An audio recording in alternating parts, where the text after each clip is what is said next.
উপস্থিত সারা বাংলাদেশে আগত সকল নেতা নেতৃবৃন্দকে আমার পক্ষ থেকে শুভেচ্ছা অভিনন্দন। সালাম, আসসালামু আলাইকুম রহমতুল্লাহি ওয়া বারাকাতুহু।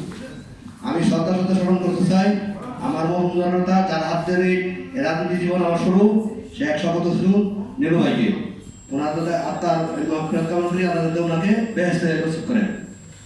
আমাদের রাজনীতির ক্যাটাগরি আজকে এই পরবর্তী নির্বাচনের পরে আজকে প্রথম আলোচনা ঘটনাটা আমি নির্বাচন করেছি হাফ প্রথম, সেটা হাফ প্রথম তো বুঝে নিয়েছি 6 বার। তো আমি আসলে একটা জেলা পরিষদ নির্বাচন করছিলাম, আমার পার্টি চেয়ারম্যানের নাম ছিল, এরপর আমি করেছিলাম। করার পরে আমার নিকটতম প্রতিদ্বন্দ্বী প্রার্থী অনেক মোটামুটি টাকা গিয়েছিল, টাকা দেওয়া বিনিময়ে আমার একটা মামলা হয়েছিল। মামলা নিয়ে আমি মোটামুটি বাইরে হয়েছিলাম। তো বাইরে হইলেও সমস্যা, বাইরে হলে সমস্যা কিরকম, আমার দলের হাইকমান্ড থেকে বলে যে বাইরে হয়েছে যে রাষ্ট্র আসামি সেগুলো দেখবে না, রাজনীতি ক্ষেত্রে বাইরে অর্থাৎ জিততে হিংসা প্রতিহিংসায়। এই বাইরের কারণে যখন বাইরে হয়েছি তখন আমাকে দল থেকে হুঙ্কার দেওয়া হয়েছিল যে আমাকে দল থেকে সুপুষ করা হবে।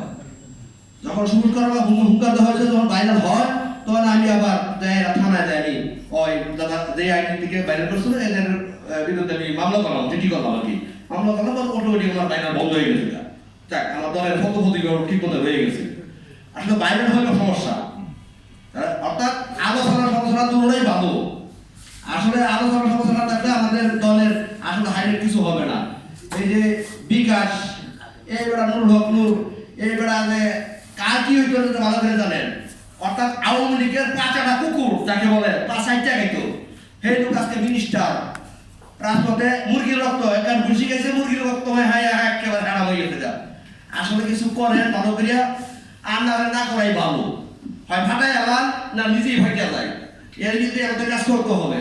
এই যে জাতীয় ইস্যুগুলো আমরা দেখতেছেন, তেল এটা আন্তর্জাতিক ইস্যু, যুদ্ধ হচ্ছে তেল পাচ্ছে না, এটা কোনো ফ্যাক্টর না।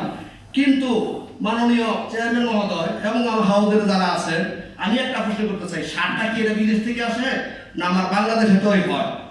আমার কৃষক কিন্তু সার পাচ্ছে না। আমি নিজেও একটি কৃষক, আমার কিছু অল্প দাঁড়ে জমিন আছে, শেষ মৌসুম এখন যদি আমি সার পাচ্ছি না। 2800 টাকার বা সার 3500 টাকাতে কিনতেছি, এরপরে পাচ্ছি না।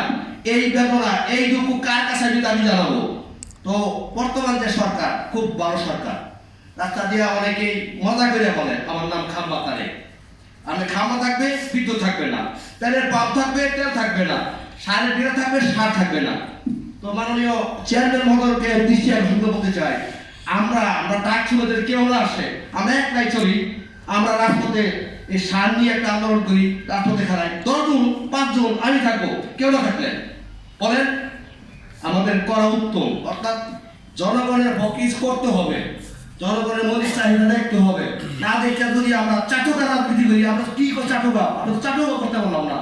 আমরা ওই 14 দলের জুড়েও ছিলাম না, এই যে জোট মোল্লাগড় জোট এটা ছিলাম না, আমরাই আলাদা। তো আপনার ভালো কিছু করতে হলে আমাদের সঠিকভাবে পরামর্শের কাজ করেন। আমি আছি, আমাদের দলীয় কার্যক্রম অফিসটা হঠাৎ করে বন্ধ করে দিলেন, কোনো সমস্যা নাই। আমাদেরকে বলতেন যে আমরা দলীয় কার্যক্রম চালাইতে আমরা ব্যর্থ, আমি চাঁদা দিতাম। তো আমরা চাঁদা বিষয়টা আমি আরো অনেক আগে বলছিলাম যে আমিও কিছু দেবো, সমস্যা নাই, ক্ষুদ্র মানুষ, সকলে মিলে করে কাজ হারিয়ে দেখিলাম।